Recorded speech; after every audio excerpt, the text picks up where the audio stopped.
पुराने अहदनामा में से खरूज की किताब उसका 10वां बाब, टिड्डियां। और खुदावंद ने मूसा से कहा कि फ़िरौन के पास जा, क्योंकि मैं ही ने उसके दिल और उसके नौकरों के दिल को सख्त कर दिया है, ताकि मैं अपने ये निशान उनके बीच दिखाऊं। और तू अपने बेटे और अपने पोते को मेरे निशान और वो काम जो मैंने मिस्र में उनके दरमियान किए सुनाए, और तुम जान लो कि खुदावंद मैं ही हूँ। और मूसा और हारून ने फ़िरौन के पास जाकर उससे कहा कि खुदावंद इब्रानियों का खुदा यूँ फरमाता है कि तू कब तक मेरे सामने नीचा बनने से इनकार करेगा? मेरे लोगों को जाने दे कि वो मेरी इबादत करें, वरना अगर तू मेरे लोगों को जाने ना देगा तो देख, कल मैं तेरे मुल्क में टिड्डियां ले आऊंगा, और वो ज़मीन की सतह को ऐसा ढांक लेंगी कि कोई ज़मीन को देख भी ना सकेगा, और तुम्हारा जो कुछ ओलों से बच रहा है वो उसे खा जाएंगी, और तुम्हारे जितने दरख्त मैदान में लगे हैं उनको भी चट कर जाएंगी।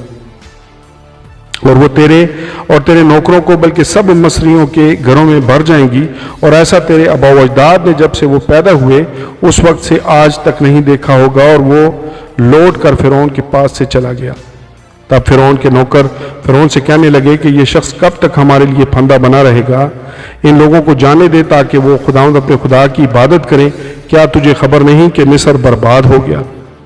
तब मूसा और हारून फ़िरौन के पास फिर बुला लिए गए, और उसने उनको कहा कि जाओ और खुदावंद अपने खुदा की इबादत करो। पर वो कौन कौन हैं जो जाएंगे? मूसा ने कहा, हम अपने जवानों और बुढ़ों और अपने बेटों और बेटियों और अपनी भेड़ बकरियों और अपने गाय बैलों समेत जाएंगे, क्योंकि हमको अपने खुदा की ईद करनी है। तब उसने उनको कहा कि खुदावंद ही तुम्हारे साथ रहे, मैं तो ज़रूर ही तुमको बच्चों समेत जाने दूंगा। खबरदार हो जाओ, इसमें तुम्हारी खराबी है। नहीं, ऐसा नहीं होने पाएगा। सो तुम मर्द ही मर्द जाकर खुदावंद की इबादत करो, क्योंकि तुम यही चाहते थे। और वो फ़िरौन के पास से निकाल दिए गए। तब खुदावंद ने मूसा से कहा कि मुल्क मिस्र पर अपना हाथ बढ़ा, ताकि टिड्डियां मुल्क मिस्र पर आएं और हर किस्म की सब्जी को जो इस मुल्क में ओलों से बच रही है चट कर जाएं।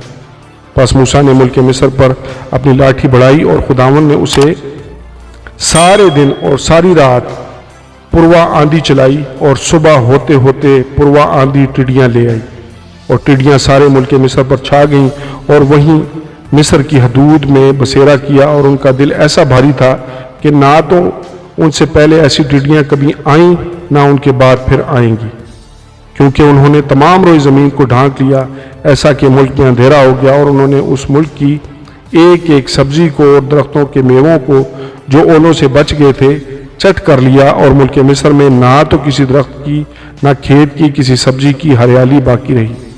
तब फ़िरौन ने जल्द मूसा और हारून को बुलवा कर कहा कि मैं खुदावंद तुम्हारे खुदा का और तुम्हारा गुनाहगार हूँ, सो फ़कत इस बार मेरा गुनाह बख्शो, और खुदावंद अपने खुदा से शिफायत करो कि वो सिर्फ इस मौत को मुझसे दूर कर दे।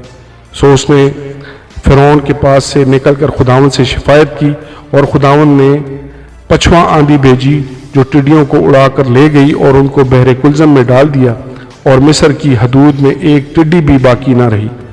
पर खुदावंद ने फ़िरौन के दिल को सख्त कर दिया, और उसने बनी इसराइल को जाने ना दिया। तारीकी।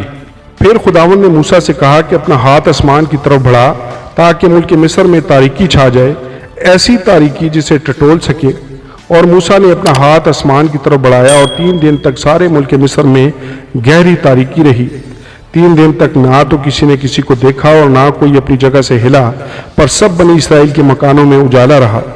तब फ़िरौन ने मूसा को बुलवा कर कहा कि तुम जाओ और खुदावंद की इबादत करो, फ़कत अपनी भेड़ बकरियों और गाय बैलों को यहीं छोड़ जाओ, और जो तुम्हारे बाल बच्चे हैं उनको भी साथ लेते जाओ।